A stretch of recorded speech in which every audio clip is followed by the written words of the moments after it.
My girlfriend used our anniversary trip to reunite with her ex, so I left her behind and watched her perfect life collapse. I'm a 30-year-old male, and I've been working as a financial analyst in Manhattan for about 8 years now. It's not the most glamorous job, but it pays well, and I've always been the kind of guy who enjoys treating the people I care about. For the past 3 years, I was dating Vanessa. She's 28, gorgeous, and had this whole vibe of being effortlessly cool and trendy. When we first met, she told me she was working on becoming a fashion influencer, and I was honestly impressed by her ambition. When we started dating, her following on Instagram was tiny, barely over 3,000. She posted a mix of selfies, random outfit shots, and a lot of quotes about chasing dreams. She'd talk about how one day she'd get noticed and work with big brands, but she also made it clear she was struggling to get her foot in the door. I liked her energy though. She had this way of talking about her goals that made you want to root for her, and, well, I wanted to help.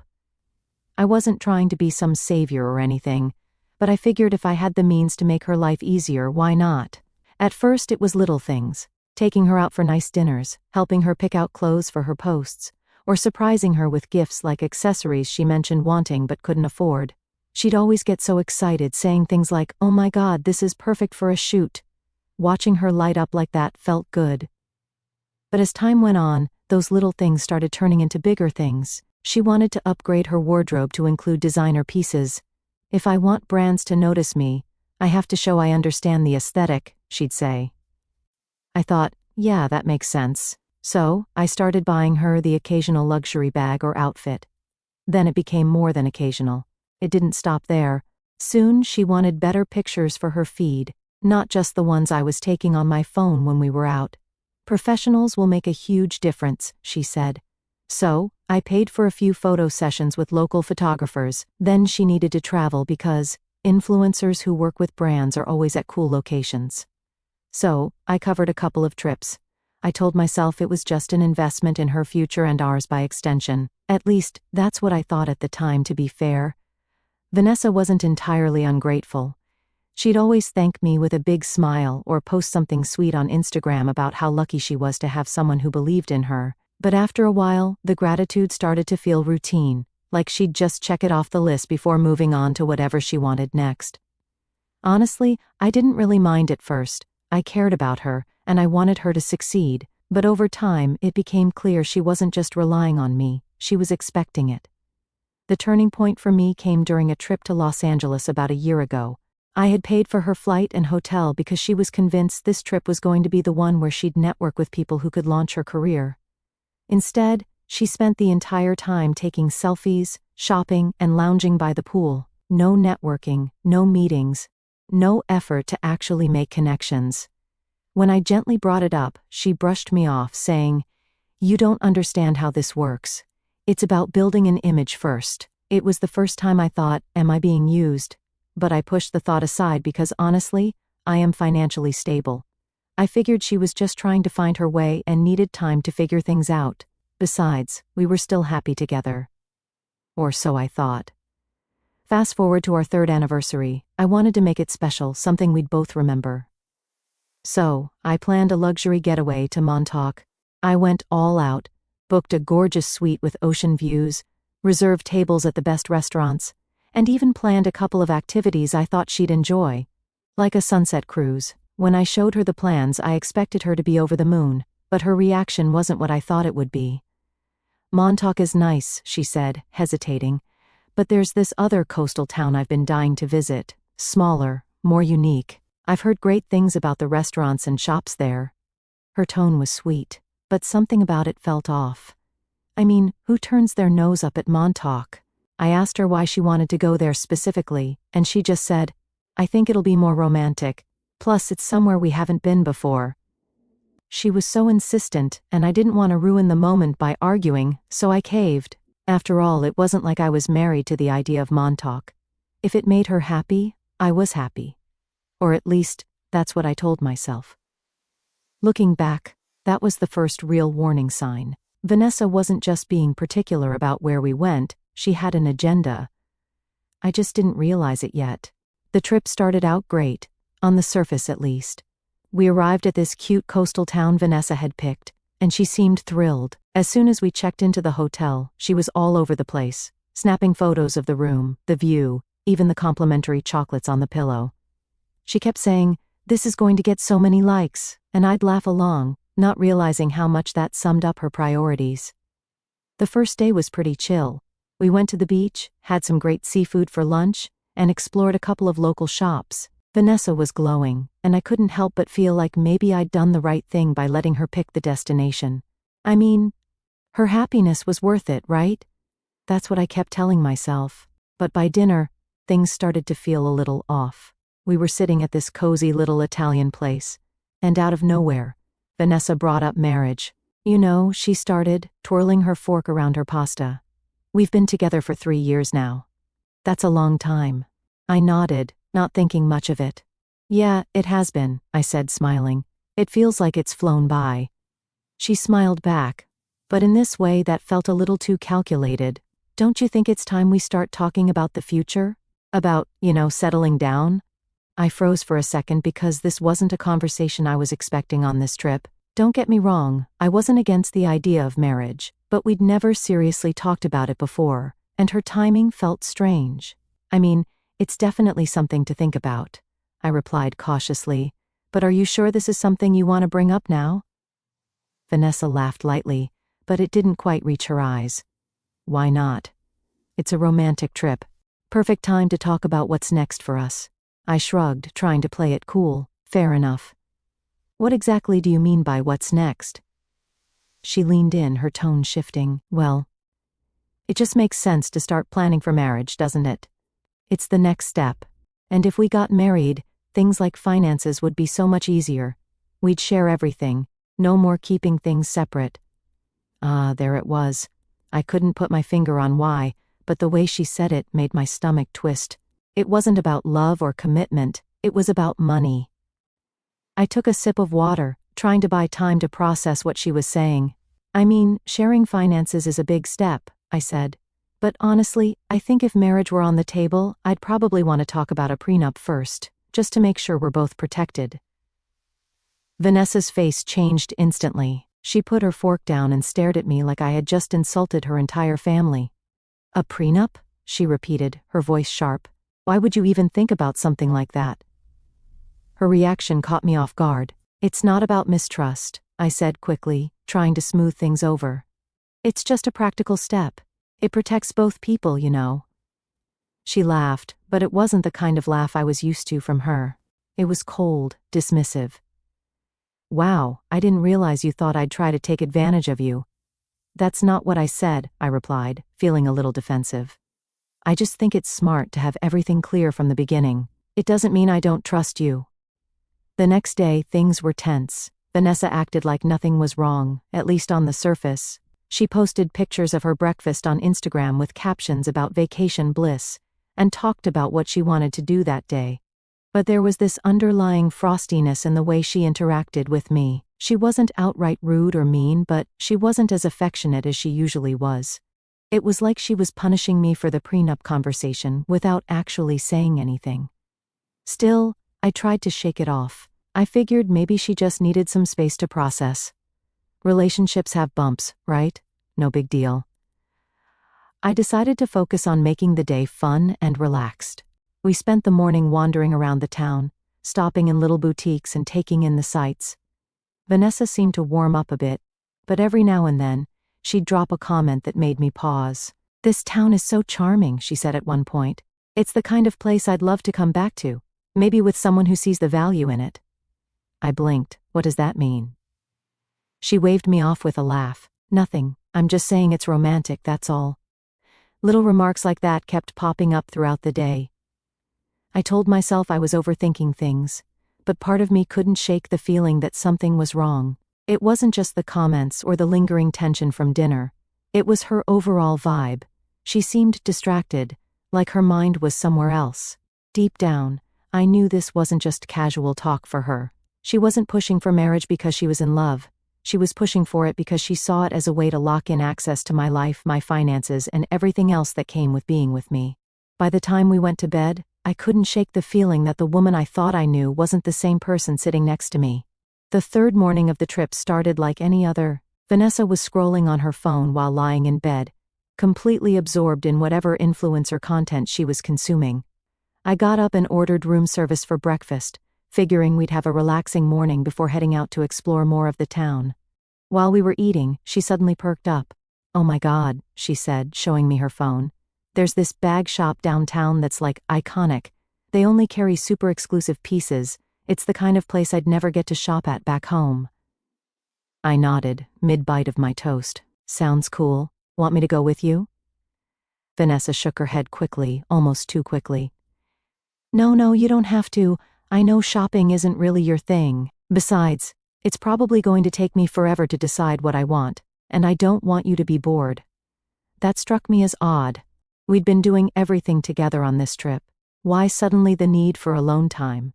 But I didn't want to make a big deal out of it. "All right," I said casually. "Just let me know if you need anything." She smiled sweetly. "You're the best," she said, leaning over to kiss my cheek. "I'll probably just be gone an hour or two." An hour or two turned into 4. At first, I didn't think much of it. Vanessa could be indecisive when it came to shopping, especially for big purchases.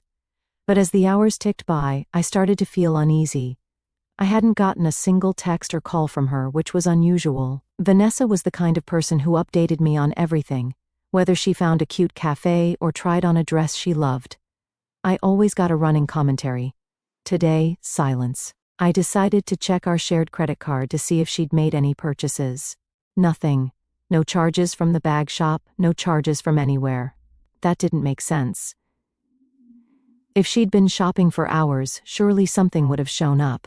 My gut told me something was off, so I grabbed my jacket and headed out. I wandered downtown for a bit, checking out the shops and keeping an eye out for Vanessa. Eventually, I found myself near the marina, where the town's boardwalk ended in a quiet, scenic area with benches overlooking the water.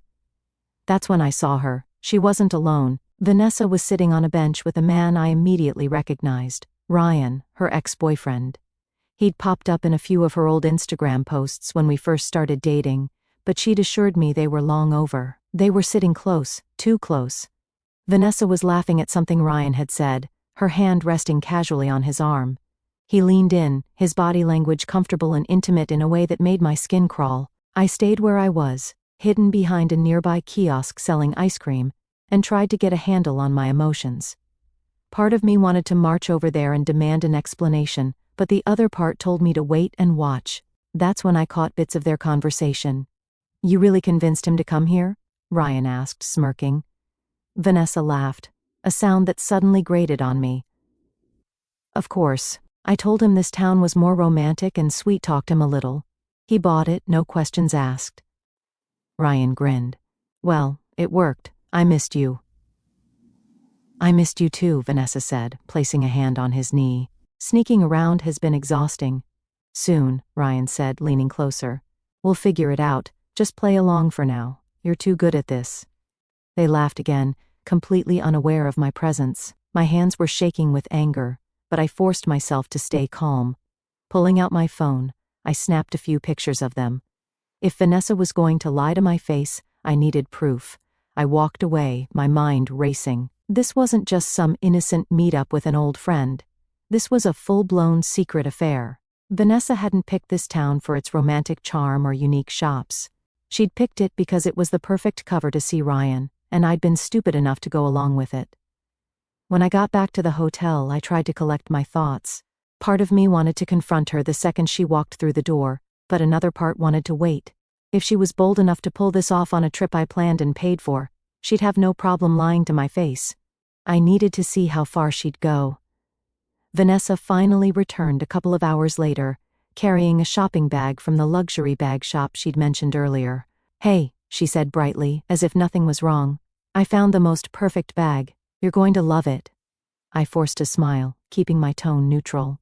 "Looks like you had a good time." "How much was it?" "Oh, I used cash," she said quickly, avoiding eye contact. That was an obvious lie. Vanessa never carried cash, and I'd already checked the credit card. There were no charges from the bag shop. Ryan must have paid for the bag. The thought made my stomach churn, but I kept my composure. "And the marina?" I asked casually. Her smile faltered for a split second before she recovered. What marina? Oh, I didn't go near the water. I was at the bag shop the whole time.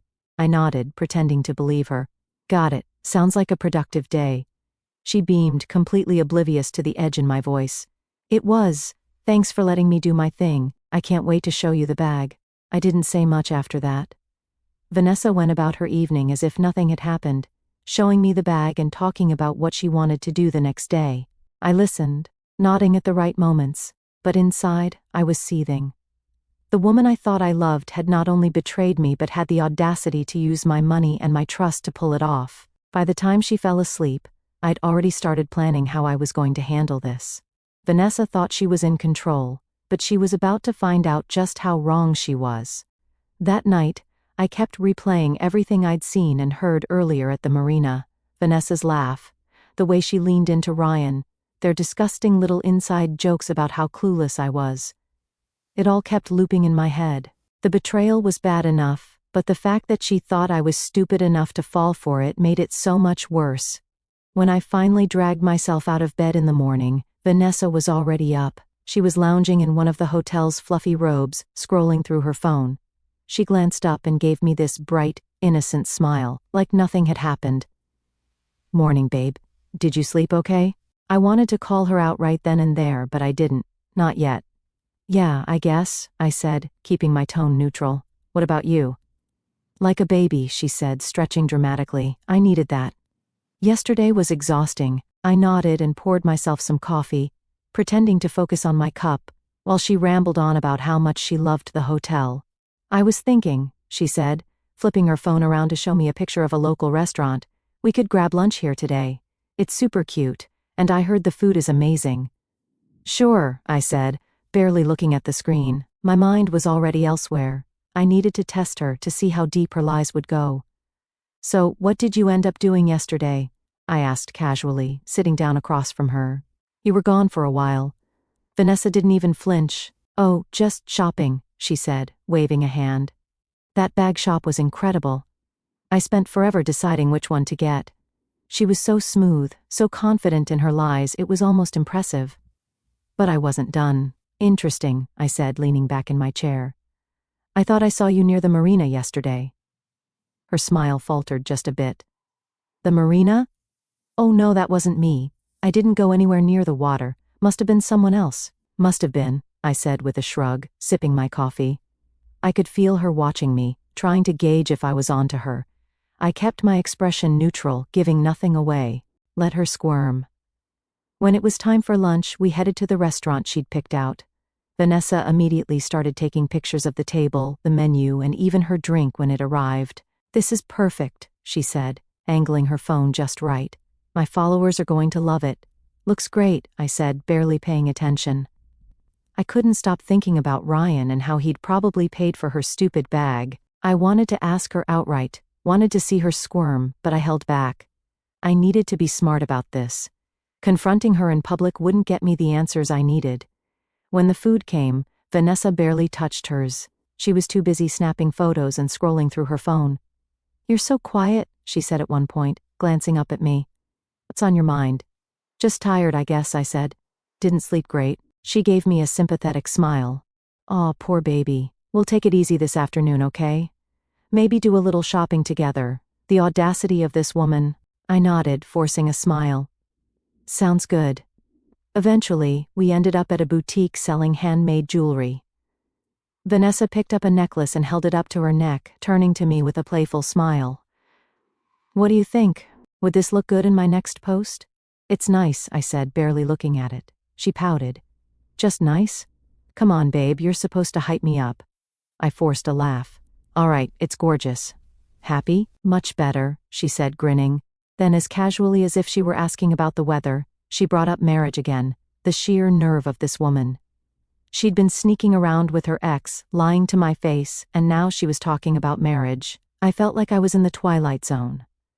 I mean, it's something to think about, I said carefully, but I don't think we need to rush into anything. Vanessa didn't look pleased with that answer, but she didn't push. I guess, she said, her tone clipped. But eventually, right? Eventually, I said, hoping that would end the conversation. The morning of our departure started early. I slipped out of bed quietly and grabbed my phone, checking the photos I'd taken at the marina. Every time I looked at them, I felt a mix of anger and satisfaction. Anger because of what she'd done, and satisfaction because I had the proof I needed to finally end this farce of a relationship. She thought she'd played me, but the game was about to change. I started packing my things, careful not to make too much noise. Vanessa didn't stir. Of course she didn't. This was someone who could sleep through a thunderstorm. Once my suitcase was ready, I took one last look at her. I felt nothing, no sadness, no regret, no second thoughts, just a quiet, simmering rage. On my way out of the room, I stopped at the hotel's front desk. The clerk smiled politely as I handed her the key. "Checking out early?" she asked. "Yeah," I said, keeping my tone casual. "Just me, though. My girlfriend will be staying a little longer." The clerk nodded, not questioning it. I paid the remaining balance on the room and left instructions to inform Vanessa that her stay was extended at her own expense. Once that was done, I opened my airline app and canceled her return ticket. It felt cold, but after everything she'd done, I didn't feel like making her life easier. By the time I got to the airport, my phone was already blowing up with texts from Vanessa. She must have woken up to find me gone, and the note I'd left on the nightstand. I'd kept it short and sweet. "Enjoy your extended vacation. Say hi to Ryan for me." The messages started off confused. "Where are you? Did you go out for coffee or something?" Then they shifted to panic. "Did you leave? What the hell is this note about? What do you mean extended vacation?" Finally, they turned to anger. "You canceled my ticket? Are you serious right now? You're being so dramatic." I didn't reply to any of them. Instead, I turned my phone on silent and boarded my flight. The whole time, I kept picturing Vanessa back at the hotel, realizing she was stuck in a town hours away from home with no ticket, and most likely not enough money to book one on her own. She was entirely dependent on me financially, and she knew it. Without my support, her carefully curated influencer life would fall apart. When I landed back home, I turned my phone back on to an explosion of missed calls and texts. Vanessa had gone full cycle, pleading, angry, accusatory, and finally desperate. "Please, let's talk. This is insane. I didn't even do anything wrong. You're overreacting. I don't have enough money to get home. What am I supposed to do?" Her last message was the one that made me laugh out loud. "You're humiliating me. How do you think this is going to make me look?" That was always her priority, how things looked. Not the fact that she'd been caught lying. Not the betrayal. Not even the fact that she'd been using me for years. No. Her biggest concern was her image. Classic Vanessa. I didn't reply. I didn't feel the need to explain myself or give her any closure. She'd made her choices, and now she had to live with them. I felt a sense of peace. I wasn't angry anymore. I wasn't sad. I was just done. The next few days were quiet. I blocked Vanessa's number and deleted her from all my social media. A few mutual friends reached out, asking what had happened. Apparently, Vanessa had already started spinning her version of the story, making it sound like I'd abandoned her out of nowhere. But when I forwarded them the pictures of her and Ryan at the marina, the truth spoke for itself. "I can't believe she did that," one friend said. "That's so low. She always seemed kind of off to me," another admitted. "You're better off without her. Better off." That phrase stuck with me. For the first time in years, I felt like I could finally focus on myself without someone draining my energy and resources. Vanessa, on the other hand, wasn't doing so well. I heard through the grapevine that she managed to get home eventually, though I didn't care enough to find out how. Without my financial support, her influencer dreams started to crumble. She couldn't afford the luxury lifestyle her followers expected, and her engagement tanked. A week later, she showed up at my apartment unannounced. I opened the door just enough to see her face, but not enough to invite her in. She looked terrible, puffy eyes, messy hair, and none of the polished perfection she always flaunted online. "Please," she said, her voice trembling. "Just give me 5 minutes. I can explain everything." I stared at her for a moment, feeling nothing but indifference. "I don't need an explanation," I said. "You didn't make a mistake, Vanessa. You made a choice, and now you have to deal with the consequences." She started crying, but I didn't budge. "I was stupid," she said, choking on her words. "I wasn't thinking. I don't care about Ryan. I care about you." "No, you care about what I can do for you," I said firmly, "and I'm done with that."